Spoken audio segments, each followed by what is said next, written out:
Hey, what's up everybody? Today I'm going to be doing the first oil change on my wife's 2020 Hyundai Santa Fe, as well as grabbing a used oil sample to send over to Blackstone Labs for analysis, and I'm going to be installing the Fumoto F106 oil drain valve to make future oil changes even easier. For a consolidated list of tools and products used in today's video, be sure to check out the description. However, I'm also going to call out each tool as I'm using it. Off camera, before we got started, I went ahead and I drove my wife's car until it got up to full operating temperature, and then I safely jacked it up using chock blocks, jacked it, and then put it on a jack stand.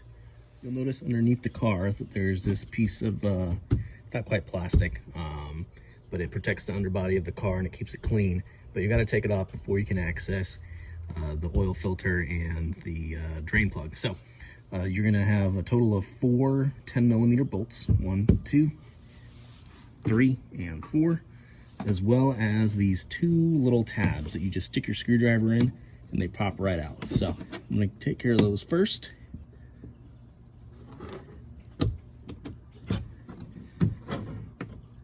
Alrighty, there's number 1.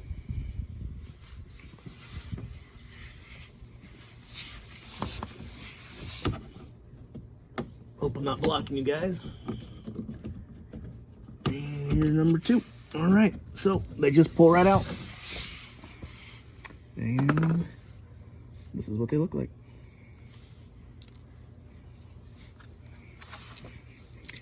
After that, you've got your 4 10mm bolts. So with those, I'm just going to use a 10mm socket and just pull them right out.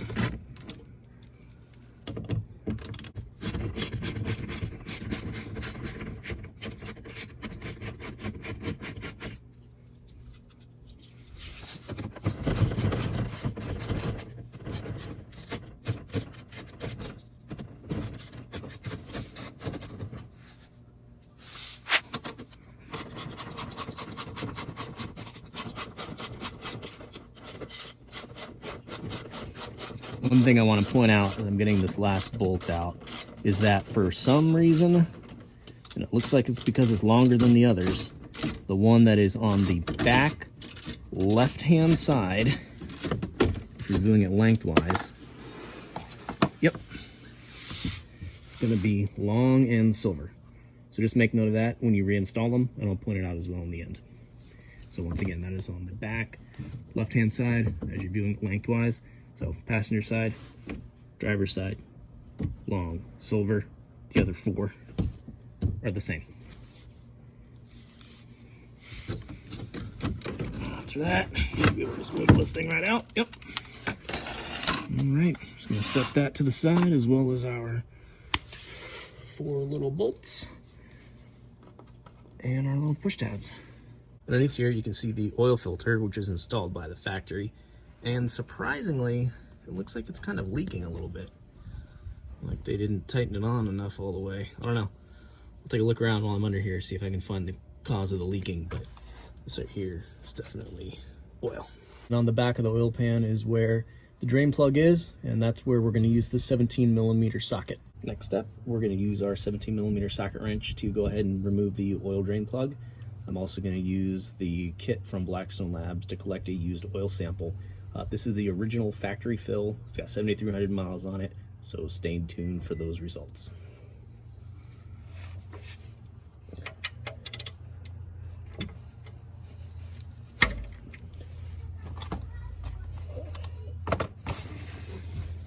It's probably going to be a little bit messy, messier than usual, since I got to get this container in there.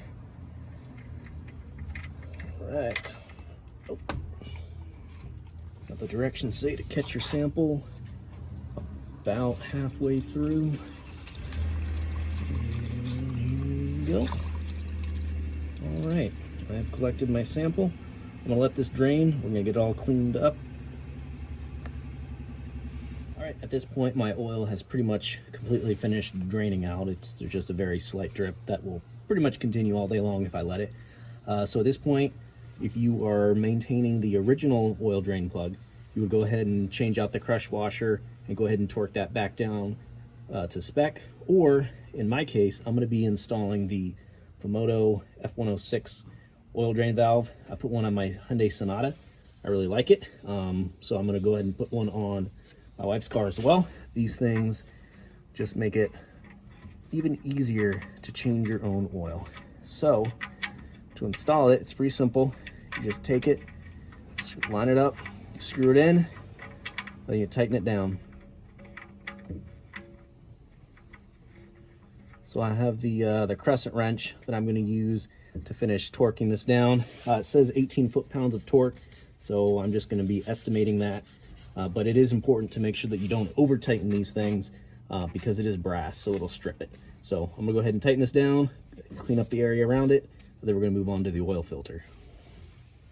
So for anybody who's interested in installing this on their own vehicle, or specifically their 2020 Hyundai Sonata, and they're not sure exactly how much to tighten it, just as a reference point, this way is up, and the long portion of this drain valve is in the up position.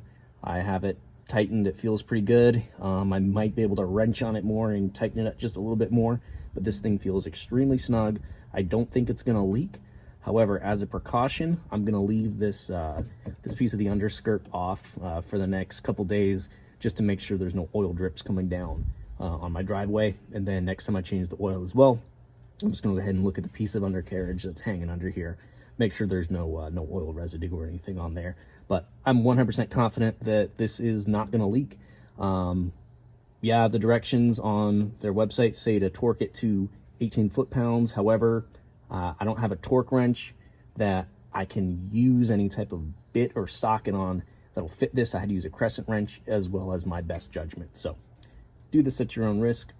I think it's going to work out just fine. All right, next step is to remove the old oil filter. All my years of changing oil on my Hyundais, it took me until the last time I changed it on my Sonata to get me one of these oil filter wrenches. Holy crap, it makes life so much easier. Yes, you can use the ones that are the belt kind or the ones that pinch. Just buy yourself one of these. It'll save you so much time and effort.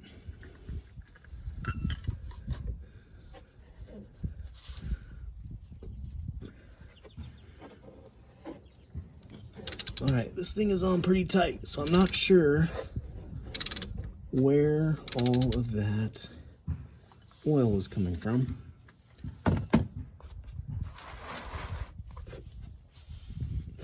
This part is always fun and messy.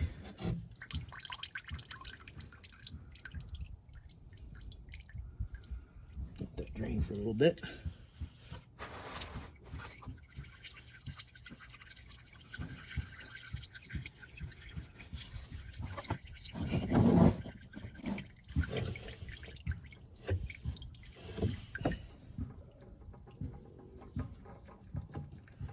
Now, the only thing worse, thinking of oil running down your arm, is dropping the oil filter in your big bucket. So, just be careful, make sure you get a good grip on that.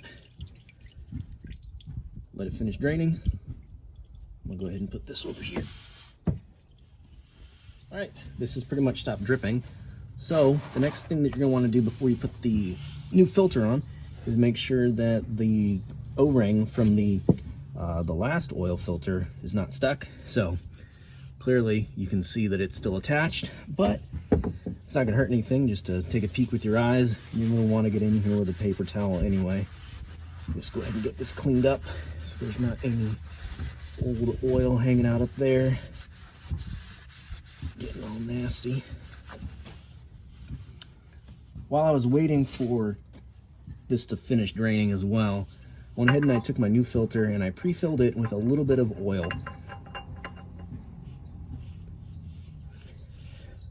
So attach it, you're just gonna take it, snug it up by hand. There you go. Final step is to put the fresh oil into your vehicle. So the directions say to add 5.07 quarts of oil. I am not going to split hairs and add 7/100ths of an additional quart from a new bottle into here, so I'm going to just go ahead and put in this 5-quart jug and call it a day. But if you want to follow exactly what the manual says, go ahead, put in 5.07 quarts.